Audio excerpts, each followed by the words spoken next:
So we all talked about workers' comp, safety and health programs and policies, hazards in construction, and in particular noise, hazard communication, silica, material handling, storage, and disposal. These are common threats in construction. The idea behind workers' comp is to help workers who have been injured on the job site to get back to their condition, their original condition, hopefully back to work at the same capacity they were before, depending on the illness or the injury, that may not be possible. The rationale behind workers' comp is to be fair with those employees who have very little resources and do not have enough money or support to pay their medical bills and rehabilitation that may require to get back to the work. And also a reduction of costs for workplace injuries. They try to replace income for injured employees, those who got injured on the job site, rehabilitation for injured employees, prevention of accidents, and lowering the cost of accidents. Because as each company have accidents, and their workers' comp insurance will go up, and then that costs money. So the company tries to maintain a low cost in workers' comp. Is anyone familiar with workers' comp? Have deal with that at work? Yeah. Do you want to talk a little bit about your experience with workers' comp? Well, I just know that even though you had an employee that got injured on a job, and we ended up paying out of our pocket for his hospital visit, which was about 3 days. Mm-hmm. We didn't report it to our insurance carrier because we took care of it in-house. I still got fined $500 from the state for not reporting. So even though you fully take care of it without going against your insurance, you still have to notify, can't hide it from the state. So that's my only interaction with it. Good. Anyone else?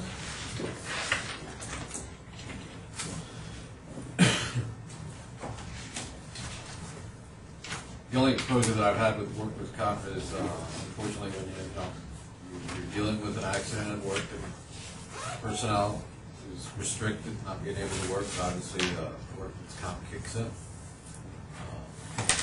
Unfortunately, in our industry, there's a lot of fly-by-night personnel that like to take advantage of that situation. Yeah. And our safety manager actually has an unfortunate task of tracking those employees to ensure that what they're claiming is in fact is the case. Mm-hmm. Yeah, there is obviously abuse from workers' comp. Some people claim that they get injured and they may try to get more than they really deserve sometimes.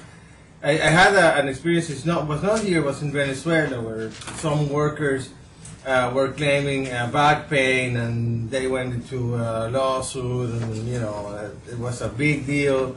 And fortunately for us, that was a very good situation. The judge said, "Okay, I'll have the company pay you, a surgery on your back, so you'll get back to where you were." And he said, No. You're not touching my back. He said, well, but you're sick, right? That will cure your illness. No. Forget about it. Clearly they were looking for money. They were not looking for a health solution. So that was the end of that one. But not always is like that.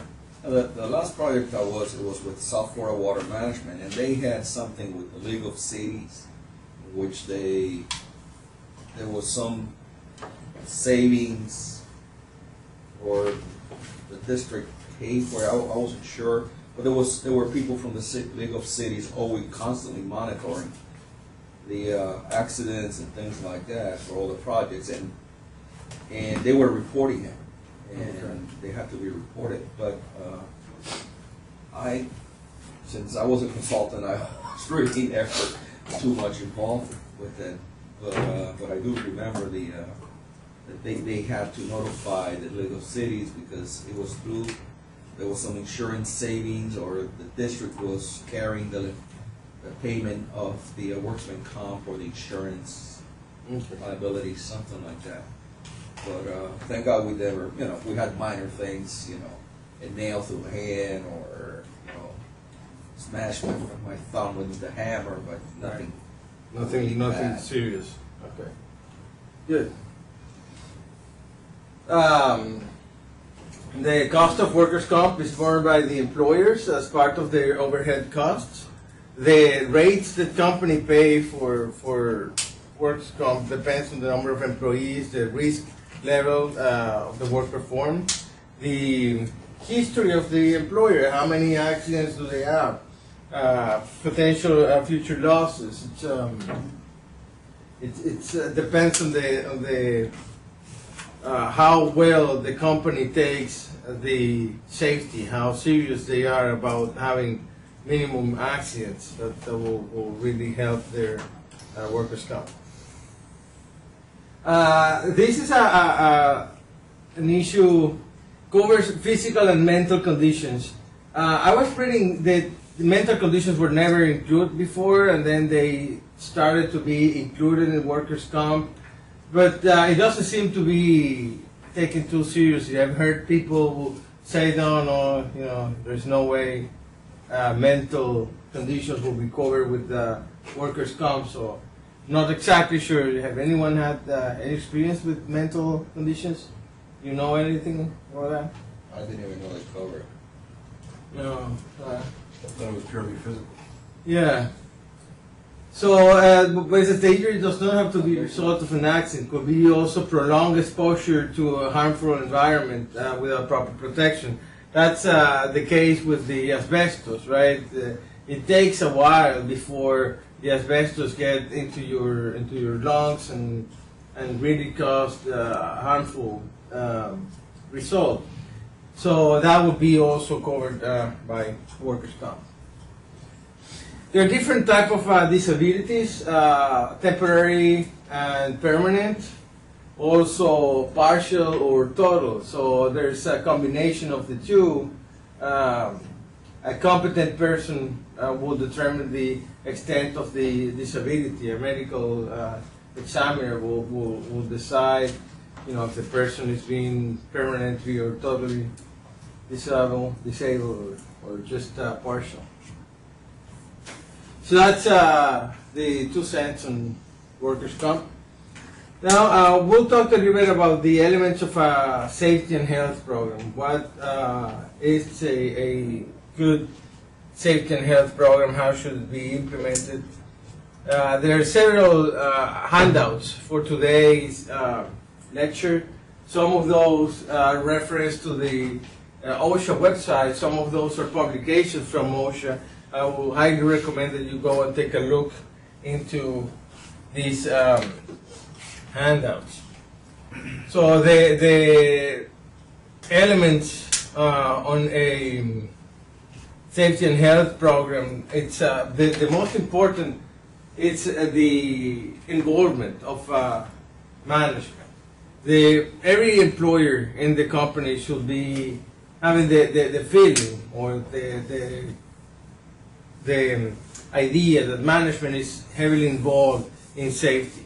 Because if they don't think, that their employers are taking safety seriously, then they are not going to take that too seriously. So that's one of the important aspects of it, to make sure that there is a commitment from management, and that commitment is carried down to the employers.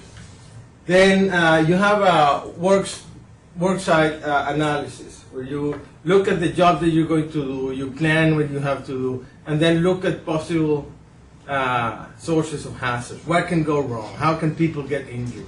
And then make a plan to respond to those situations. Anyone has done a worksite analysis before? You have? Can you talk a little bit about it, your experience with? Well, out in the industry, they're commonly referred to as job hazard analysis or job safety analysis. And basically what it is, what it is basically is an Excel sheet with 3 columns. So I use this example a lot. For example, in the first column, you put what the operation is that you're doing. For instance, chipping concrete. In the second column, you write all the hazards associated with chipping concrete. Projectiles, obviously when you chip concrete, you're using an extension cord or a pneumatic hose. So depending, let's just say it's an electrical chipping hammer, you have electricity, you have projectiles, you have silica, you have dust. And so you write down all those hazards in that second column. And then in the third column, next to each one of those hazards, you write how you're going to protect the employee against those hazards. So for instance, he's going to wear a respirator, he's going to wear safety glasses, he's going to wear a face shield, he's going to wear earplugs, depending on where he's at, depending on the noise level, and he's going to use good extension cords. So you write all that out. So that's for one operation. So if you're a concrete contractor, you can imagine your job hazard analysis can get pretty big. But it's really the tool that's most used, or should I say underused, because it's not put together a lot. A lot of people just say, I have a safety binder and it's up on a cabinet, and nobody ever looks at it. But the JHAs are real short, quick, to the point, and people know, okay, if I chip concrete, I have to get this out of my job box, and then I can go do it. So it's really helpful for the end user, the worker. And typically what I have the guys do is put it together, have a little meeting, everybody review it, and then everybody signs off on it. And it's a living document, because usually you have a certain scope of work, but you may get another job that has another scope of work. So you're going to want to add those in there, depending on your scope of work. But it's a really good tool for the end user to read through it and just sign off on it, like a toolbox talk, and then they can go about their business. Do you have one large database for, company-wise, and then you take sections for each? No, I don't do it. I'll help the subcontractors put theirs together because we require it. So a lot of them are like, hey, I don't know what that is, or I haven't done one in a while, or here, this is what I have, and they have maybe 5 or 6 items on there. So I'll help them develop them. There is I think I have a PDF file of a bunch of JHAs for multiple trades, whether you're an electrician. Because a lot of them will fall into the same ones, like ladder use. Right. 15, 20 trades use ladders on site, so they're all going to have that same one. But I have a PDF of just general JHAs, not specific to any one company. They usually I share that with the sub so they can go formulating theirs. Good. Anyone else has a comment about that? Okay. Then we have hazard prevention control. What techniques will be feasible and appropriate to prevent injuries? Training. One of the most important aspects also is training. You need to train your employees. You need to train them in how to inspect their equipment they're going to use, how to use that equipment, make sure that the job they're going to do is safe, that they know how to perform it, and then train your supervisors as well, so they know what needs to be done, and they have a good handle in making sure all the employees are wearing their personal protective equipment and so on. The safety programs really are important, a really important part of the operation. They teach the employers about safety. They give them the concept that safety is to be taken seriously. As people start, working in a safe environment and discussing how they can do their work better and safer, productivity tends to improve. The morale of the employees is also going to go up because they feel they're doing something right and they're doing something that it's well done. Obviously, that will reduce the rate of accidents, which then in turn will reduce the workers' compensation costs. So again, assign responsibility to managers, supervisors, employees. Make sure that there is a clear role in what each one of them has to do. Train employees to eliminate and avoid hazards. The hazard recognition, it's very important to make sure that they can see something that is not safe and bring that to the attention of management. An effective program includes systematic identification of hazards. The job site is an always changing site. What you have when you're down in foundations is a different type of hazards that you will have when you're doing finishes. So you have always to be checking on the job site, see what are the new hazards that are coming along because of the trades that are being involved and the conditions of the job site. Make sure that you have a effective program where everybody understands what's going on. They feel that safety it's taken seriously, and everyone it's involved in safety. Again, management commitment is the most important part. Then do a job site analysis. Make sure that you understand what are the different hazards that can come on, and train your employees.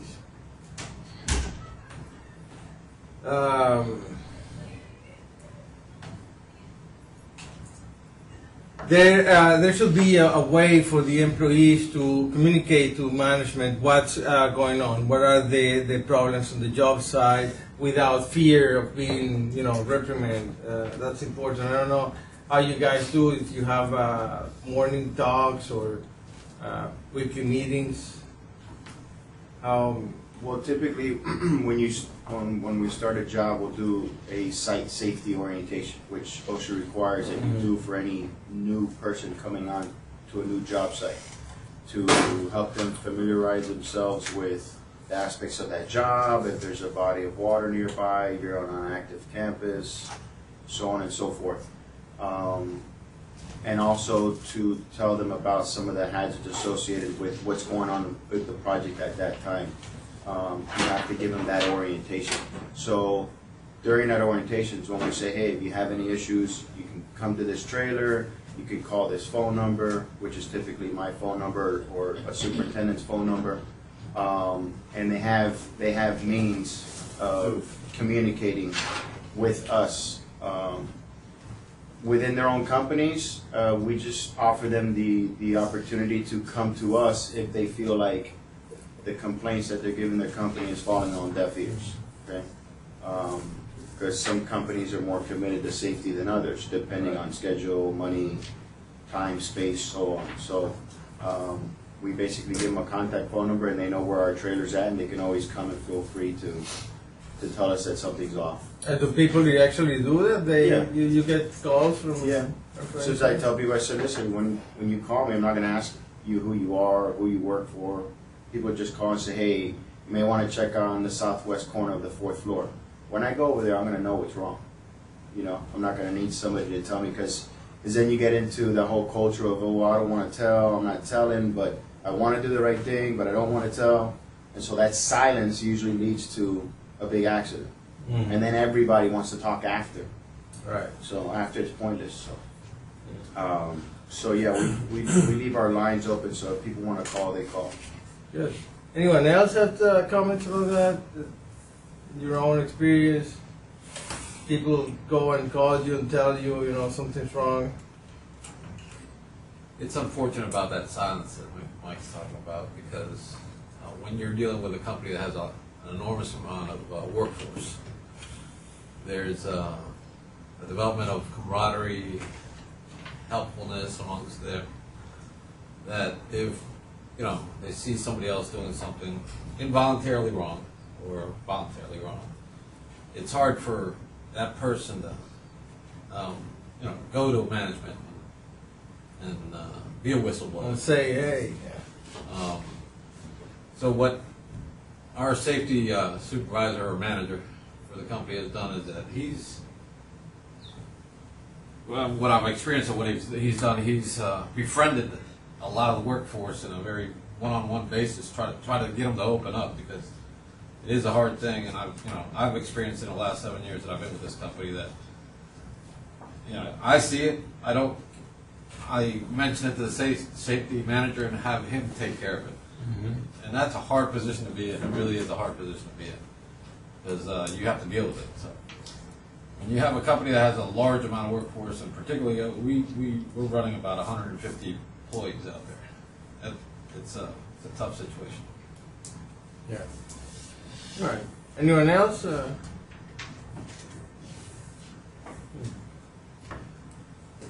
Okay, so you want to communicate the goals and objectives of your health plan, make sure that everybody's involved, that they feel that management are taking seriously all the preventions of accidents. Encourage employees' involvement, that's a key factor, as you're saying, trying to make sure that these people feel confident to come and say, hey, there is a problem, that needs to be solved, and then somebody goes and take care of that. So the point is that people want to stay quiet because they don't want to get someone else in trouble. Is that the Well, yeah, I mean, logic it's a hard thing for an employee or a foreman that sees somebody doing something wrong and consistently doing it wrong, and after he's told them, to take it up to a the management next level. level, yeah. And there's a potential that he either gets reprimanded, written up. So, that aspect. Or worse off, his group now outcasts him. That's another part of it. Yes. Now they outcast you. Now, no, Jose. Now, yeah, you Nobody work with us, talks to but you, yeah. don't ask me for a piece of my pastelito. You know what I mean? Or they give him the hard part of the tasks. Right. Then the foreman's like, okay, so now you're gonna do all the chipping, you're gonna do all the stripping, you're gonna do all the hard stuff, Yeah. and so you end up disgruntled, and then you got a whole other problem on your hands. So It's almost like being in an elementary school environment. Right. They take it to that level. Or just take a sports team, for example. If there's a sports team and one guy on your team is doing steroids, and he's not supposed to be doing steroids, but you guys are winning because he's on steroids. Right. So do you want to hurt that camaraderie of the team and say, hey, he's taking steroids because you're actually almost shooting yourself in the foot, and that's the way they look at it. So you have to encourage them by saying, listen to me, if I get up here and one of you are not tied off, all 17 of you are going downstairs, and you're going to work on the first floor for the rest of the day since you don't know how to tie off. Then the 16 tells the 17th guy, hey, idiot, Yeah, you put the better rope go on your outside. back because I'm not going downstairs for you. And then eventually, that only works if the majority is doing the right thing and the minority is doing the wrong Right. thing. If the majority is doing the wrong thing, The opposed. you gotta go up above that level. Yeah. Yeah. Interesting. Okay. Provide adequate authority and resources to responsible parties. People have to have the responsibility, the authority to actually take actions and correct problems. Hold managers, supervisors, and employees accountable for meeting their responsibilities. And again, make sure that you review your plan at least annually to make sure there is no deficiencies, or if you identify new hazards, to put them into your plan. Then the worksite analysis. You look at what are the potential hazards, how people can get injured, what are the conditions on the job site, what are the different phases, what are the operations that you're going to be doing over time, and maintain, a effective plan in how to control injuries.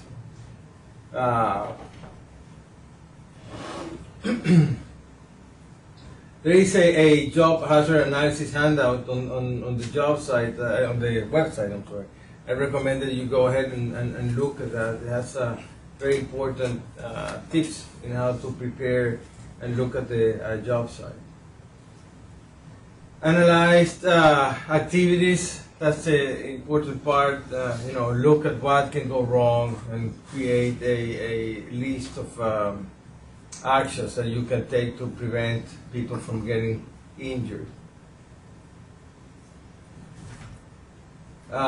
Provide regular safety and health inspections. Go around the job site. I guess most of you who work on safety will do that every day, right? Just go around and see what's going on, who's not paying attention, who's not wearing the proper equipment.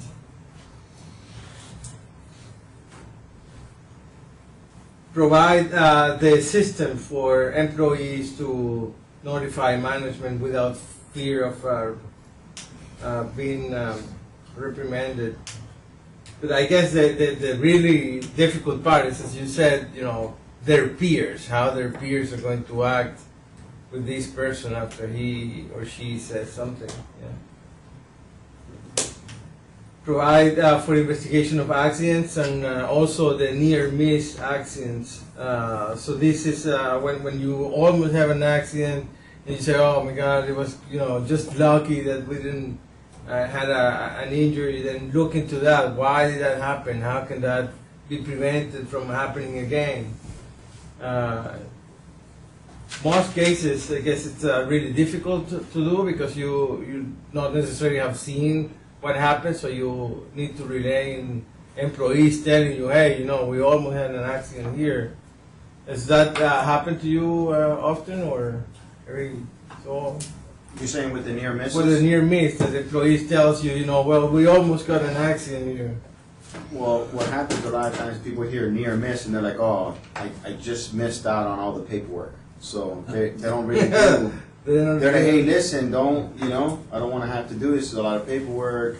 So they don't really host a meeting with a near miss. It's more like, oh my God, everybody knows. They talk about it for a little while. And then it falls on deaf ears. But the best thing you can do with a near miss so that it's impactful is the minute, let's say something falls and almost hits somebody, falls maybe a foot away from a guy that's cutting sheet metal on the ground. The best thing you can do then is just stop everybody, get them out of their area, get a sign-in sheet, get everybody to sign in. Obviously, you want to go find out how that piece got dropped.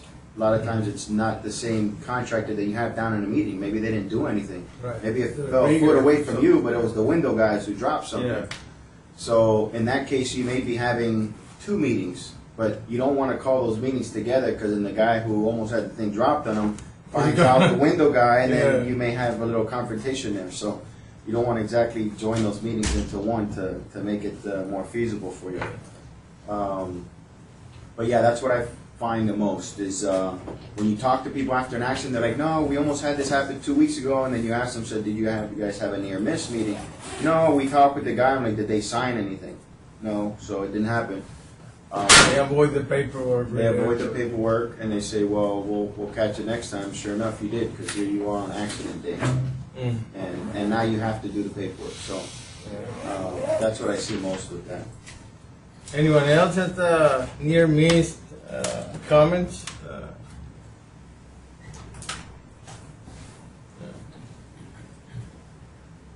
Compliance with standards, it's mandatory. You need to have your job hazard analysis prepared and ready. It should meet federal standards. Hazard prevention and control. You identify that there is a hazard, look at the job site, what are the work they have to do, and then look into ways to prevent an accident. You can have several ways. You can engineer the better way to do the job. You can change some of the materials to make it less hazardous, or you can provide personal protective equipment to employees to prevent them from getting injured. So that's basically what you can do when you identify a hazard. You can also, of course, increase training, so you make sure that the employees are well trained in the use of their equipment, inspection, and the work that they're going to do, so they feel they're in on a safe environment. Provide good equipment maintenance. You want to prevent accidents due to a malfunction of equipment. Prepare people for emergencies. What to do in case of an emergency. Do training drills,